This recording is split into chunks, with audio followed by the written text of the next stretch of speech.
Welcome students, एक बार फिर से आप सब लोगों का हमारे YouTube चैनल में स्वागत है। आज हम लोग स्पेक्ट्रम के बारे में अध्ययन करेंगे कि स्पेक्ट्रम क्या है।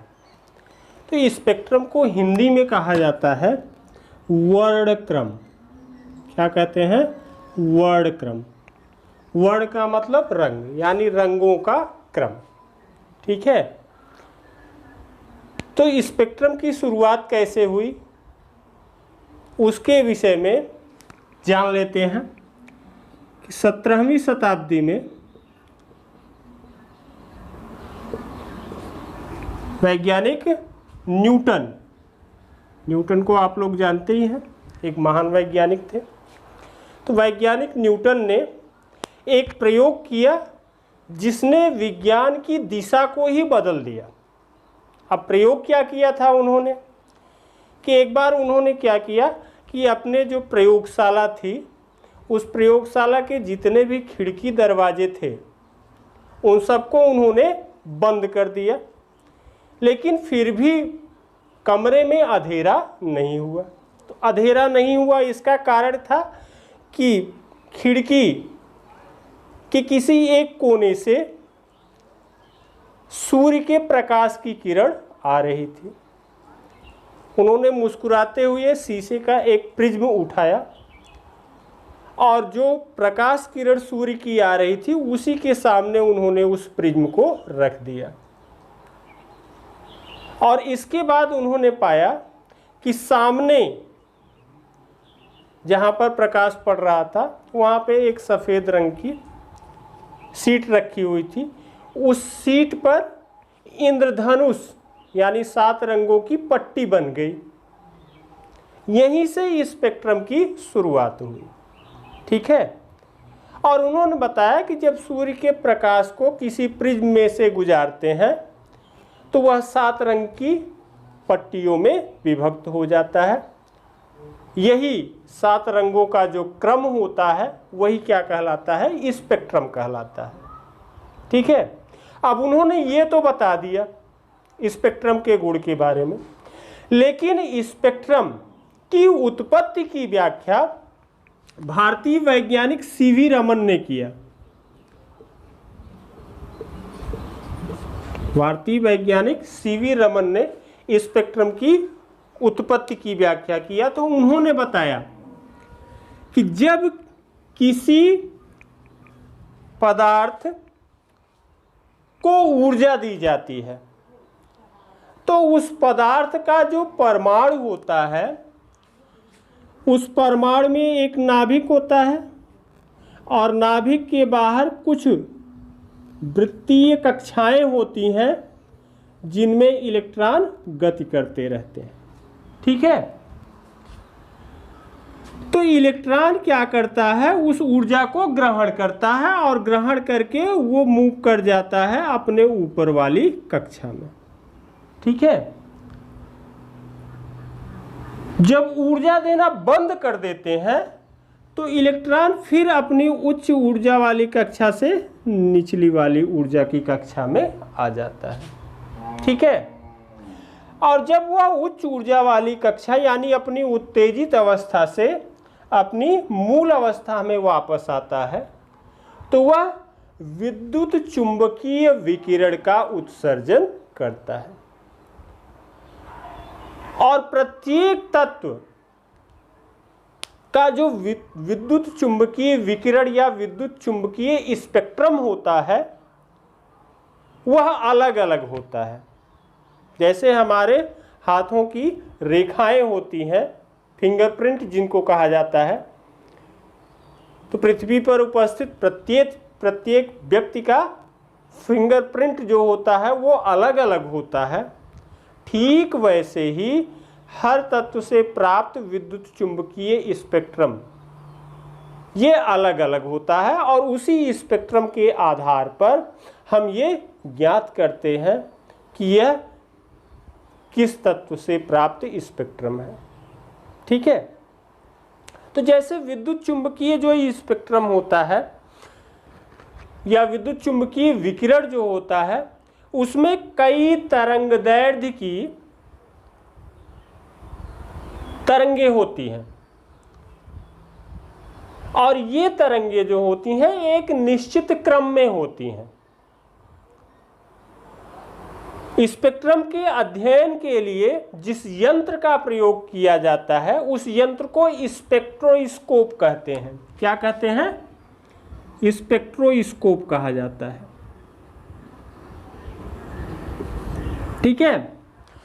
तो जब हम विद्युत चुंबकीय विकिरण को स्पेक्ट्रोस्कोप में से प्रवाहित करते हैं, भेजते हैं, तो स्पेक्ट्रोस्कोप का जो पर्दा होता है उस पर्दे पर एक निश्चित क्रम में ये जो विभिन्न तरंग दैर्ध्य वाली तरंगें होती हैं ये एक निश्चित क्रम में विभक्त हो जाती हैं, और हमको पर्दे पर कुछ इस तरीके से लाइनें प्राप्त होती हैं। इन्हीं लाइनों को क्या कहा जाता है? स्पेक्ट्रम कहा जाता है।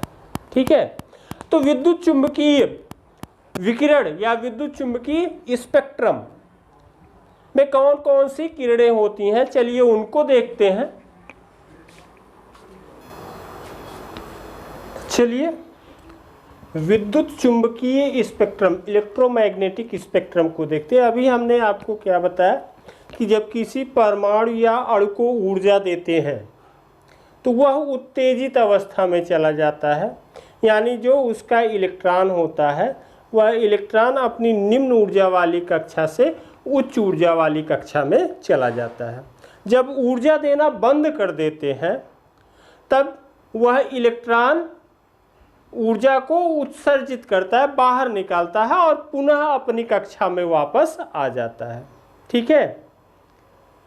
और वह जो ऊर्जा बाहर निकलती है वह विद्युत चुंबकीय विकिरण के रूप में बाहर निकलती है, विद्युत चुंबकीय तरंगों के रूप में बाहर निकलती है।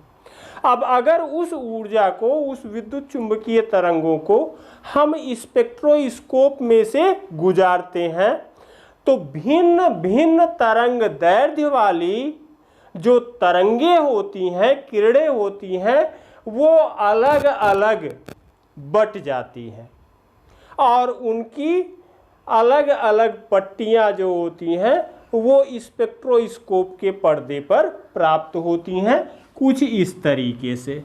ठीक है। और यही क्या कहलाता है? विद्युत चुंबकीय स्पेक्ट्रम कहलाता है, जिसमें जो ऊपर लिखा गया है ये वेवलेंथ यानी तरंग दैर्ध्य को प्रदर्शित कर रहा है नैनोमीटर में, और नीचे जो संख्याएं लिखी गई है यह तरंग की आवृत्ति को प्रदर्शित कर रहा है जो कि हर्ट्ज में है। ठीक है। तो 10⁻⁻20 से 10⁻⁻60 के बीच तरंग दैर्ध्य वाली जो किरणें प्राप्त होती हैं स्पेक्ट्रोस्कोप में से गुजारने पर विद्युत चुंबकीय विकिरण को, उनको कहा जाता है कॉस्मिक रेज, और इनकी आवृत्ति बहुत अधिक होती है 10⁻24 हर्ट्ज। उसके बाद 10⁻16 से 10⁻22 नैनोमीटर वेवलेंथ वाली जो तरंगे होती हैं उनको गामा रेज कहा जाता है। इनकी आवृत्ति 10⁻22 से 10⁻18 के बीच में होती है। इसके बाद ऐसे ही यक्स किरणें प्राप्त होती हैं, फिर अल्ट्रावायलेट किरणें प्राप्त होती हैं, फिर विजिबल लाइट प्राप्त होता है, इंफ्रारेड, फार इंफ्रारेड, माइक्रोवेव और रेडियो वेव, ये सभी तरंगे इस तरीके से विभक्त हो जाती हैं। तो इसमें आप देखेंगे तो तरंग दैर्ध्य जो है वह बढ़ रहा है और आवृत्ति जो है वो घट रही है। तरंग दैर्ध्य क्या है? -20 से 10⁻⁻4 और फ्रीक्वेंसी 10⁻24 से 10⁻4, यानी फ्रीक्वेंसी जो है वो घट रही है और तरंग दैर्ध्य जो है वो बढ़ रही है। ठीक है। तो इस प्रकार का स्पेक्ट्रम क्या कहलाता है? विद्युत चुंबकीय स्पेक्ट्रम कहलाता है। ये कब प्राप्त होता है? जब किसी गर्म वस्तु से उत्सर्जित विकिरण को हम स्पेक्ट्रोस्कोप में से प्रवाहित करते हैं तो ये तरंगे हमको प्राप्त होती हैं। ठीक है। इसके बाद अगर दृश्य प्रकाश यानी विजिबल लाइट को पुनः हम स्पेक्ट्रोस्कोप में से प्रवाहित करते हैं तो दृश्य प्रकाश 7 रंगों की पट्टियों में विभक्त हो जाता है और इस तरीके से विबग्योर प्राप्त होता है। विबग्योर का मतलब क्या है? वायलेट, वी में यानी आपका वायलेट हो गया, ठीक है, आई इंडिगो, ठीक है, बी ये ब्लू हो गया, ठीक है, जी ये ग्रीन हो गया, वाई येलो, ठीक है, ओ ऑरेंज और आर रेड, ठीक है। तो 7 रंगों की ये पट्टियां प्राप्त होती हैं। ये जो 7 रंगों की पट्टियां प्राप्त होती हैं वो दृश्य प्रकाश का स्पेक्ट्रम होता है, जिसमें जो तरंग दैर्घ्य होती है वह ब्लू की सबसे कम 300 से 400 नैनोमीटर के बीच में और रेड की सबसे अधिक 750 से 760 नैनोमीटर के बीच में होती है, ठीक है।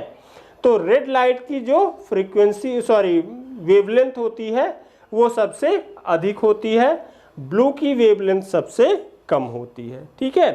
तो ये विद्युत चुंबकीय स्पेक्ट्रम हो गया आपका। इसको आप लोग बना लेंगे, ठीक है। अब इसके बाद देखते हैं परमाणुवीय स्पेक्ट्रम के बारे में, ठीक है। परमाणुवीय स्पेक्ट्रम देखें उसके पहले हम देख लेते हैं स्पेक्ट्रम कितने प्रकार का होता है। तो स्पेक्ट्रम मुख्य रूप से 2 प्रकार का होता है। एक होता है उत्सर्जन स्पेक्ट्रम, उत्सर्जन स्पेक्ट्रम, इसको कहते हैं इमिशन स्पेक्ट्रम, और दूसरा होता है अवशोषण स्पेक्ट्रम, अवशोषण स्पेक्ट्रम, इसको कहते हैं एब्जॉर्प्शन स्पेक्ट्रम, ठीक है। तो ये 2 प्रकार के स्पेक्ट्रम होते हैं, उत्सर्जन स्पेक्ट्रम और अवशोषण स्पेक्ट्रम, ठीक है। उत्सर्जन स्पेक्ट्रम क्या है कि जब किसी पदार्थ को ऊर्जा दी जाती है तो वह उस ऊर्जा को ग्रहण करता है और ग्रहण करता है। जब ऊर्जा देना बंद कर देते हैं तो जितनी ऊर्जा वह ग्रहण किए होता है उस ऊर्जा को वह विकिरण के रूप में बाहर निकालता है।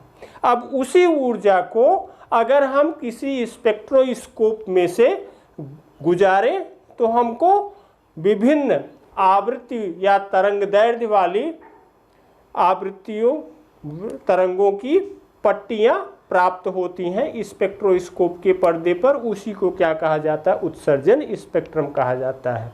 जैसे कोई भी गर्म वस्तु है उससे निकलने वाली ऊर्जा को अगर आप किसी स्पेक्ट्रोस्कोप में से प्रवाहित करेंगे, गुजारेंगे, तो पर्दे पर जो आलेख प्राप्त होगा वही क्या होगा? उत्सर्जन स्पेक्ट्रम होगा, ठीक है।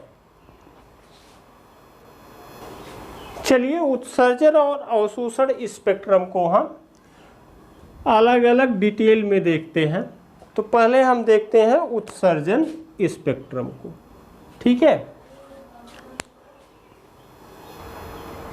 तो उत्सर्जन स्पेक्ट्रम देखें, कोई एक ऐसा हम पदार्थ लेते हैं जो ऊर्जा को अवशोषित करता है, तो उसको हम गर्म करते हैं।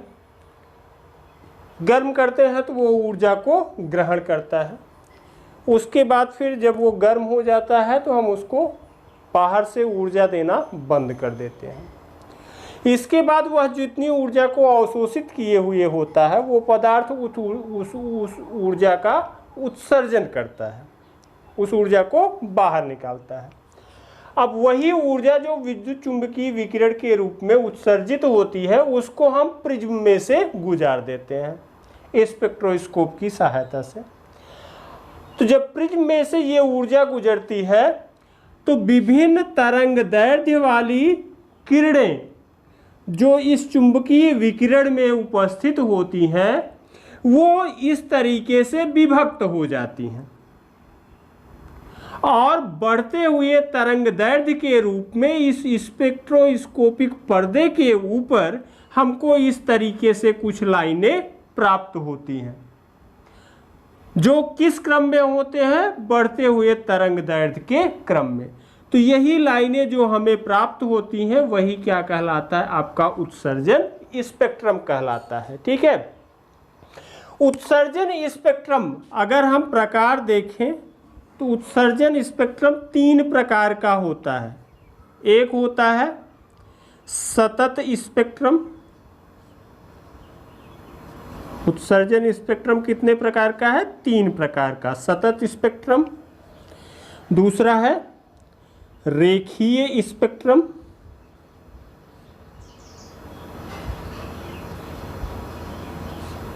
और तीसरा होता है बैंड स्पेक्ट्रम। Band spectrum. तो सतत स्पेक्ट्रम, रेखीय स्पेक्ट्रम और बैंड स्पेक्ट्रम ये 3 प्रकार के होते हैं।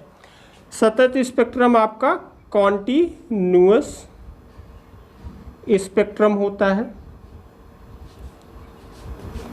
रेखीय स्पेक्ट्रम आपका लीनियर स्पेक्ट्रम होता है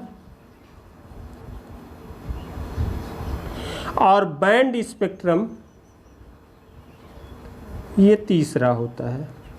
ठीक है, आप ध्यान दीजिए ये तीनों हैं क्या। सतत स्पेक्ट्रम नाम से ही एकदम स्पष्ट है कि जो सतत स्पेक्ट्रम होगा उसमें जो हमें पट्टियां प्राप्त होंगी रंगों की, उनके बीच में गैप नहीं होगा, उनके बीच में गैप नहीं होगा। जैसे कि हमें इंद्रधनुष में प्राप्त होता है, या हमने अभी प्रकाश का इसके पहले जो बताया था 7 रंग विबग्योर, उनके पट्टियों के बीच में रंगों की पट्टियों के बीच में अंतराल नहीं होगा, एक के बाद एक रंगों की पट्टियां प्राप्त होती चली जाएंगी। तो सतत स्पेक्ट्रम में 2 वर्णक्रमों के बीच में स्पेस नहीं होता है। तो प्रकाश का स्पेक्ट्रम जो होता है वह सतत स्पेक्ट्रम होता है, या विद्युत बल्ब से जो प्रकाश प्राप्त होता है उसका अगर स्पेक्ट्रम निकालेंगे तो वो स्पेक्ट्रम भी कैसा होगा, आपका सतत स्पेक्ट्रम होगा। उसमें 7 रंग की पट्टियों के बीच में कहीं भी गैप नहीं होगा। दूसरा स्पेक्ट्रम आपका होता है रेखीय स्पेक्ट्रम। रेखीय स्पेक्ट्रम में क्या होगा कि जो धारियां प्राप्त होती हैं इस तरीके से, उन धारियों के बीच में जगह जगह पर क्या होंगे, स्पेस होंगे जो काले रंग से काले दिखाई पड़ते हैं। ठीक है, तो चमकीली धारियां इस तरीके से प्राप्त हुई, उनके बीच में क्या होगा, काले रंग की पट्टियां प्राप्त होंगी। ठीक है, तो ये पट्टियां जो काले रंग की प्राप्त होंगी,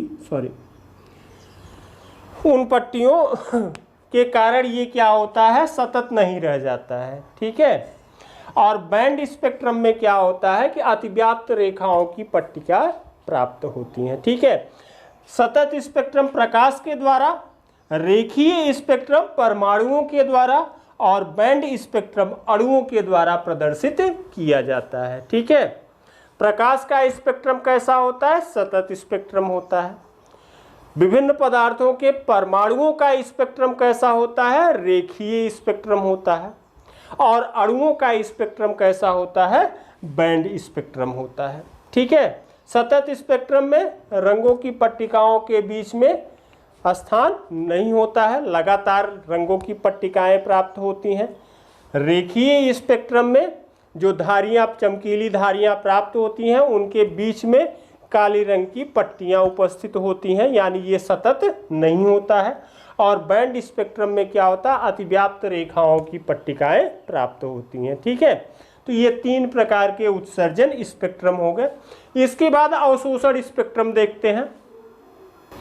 तो अवशोषण स्पेक्ट्रम में क्या होता है कि जैसे श्वेत प्रकाश है, उस श्वेत प्रकाश को हम किसी एब्जॉर्बिंग सैंपल पर डालते हैं, या कोई भी चुंबकीय विकिरण है, उस विकिरण को हम एक पदार्थ के ऊपर डालते हैं। वह पदार्थ क्या करता है, उस चुंबकीय विकिरण या प्रकाश में उपस्थित कुछ तरंग दैर्ध्य, कुछ विशेष तरंग दैर्ध्य वाली ऊर्जा को अवशोषित करता है। ठीक है, और बाकी जो तरंग दैर्ध्य वाली ऊर्जाएं होती हैं वो ऊर्जाएं उस पदार्थ से बाहर निकल जाती हैं।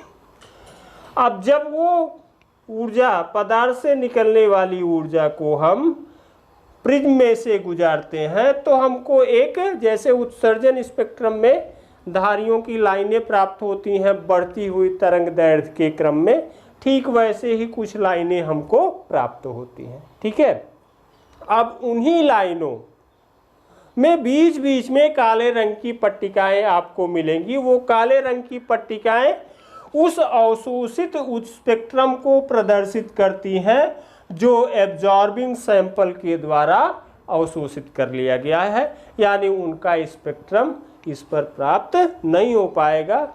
तो इस प्रकार का जो स्पेक्ट्रम होता है वह अवशोषण स्पेक्ट्रम होता है। कुछ निश्चित प्रकार की तरंग दैर्ध्य वाली ऊर्जा को ये पदार्थ अवशोषित कर लेगा और उस तरंग दैर्ध्य का स्पेक्ट्रम यहाँ पर प्राप्त नहीं होगा, उसके स्थान पर काले रंग की पट्टियाँ प्राप्त होंगी। ठीक है, तो ये जो स्पेक्ट्रम होगा वह क्या होगा, अवशोषण स्पेक्ट्रम होगा। ठीक है, तो ये स्पेक्ट्रम के बारे में हो गया। अब हाइड्रोजन का स्पेक्ट्रम क्या है, इसके बारे में अगले वीडियो में डिस्कशन होगा। ठीक है, थैंक यू वेरी मच।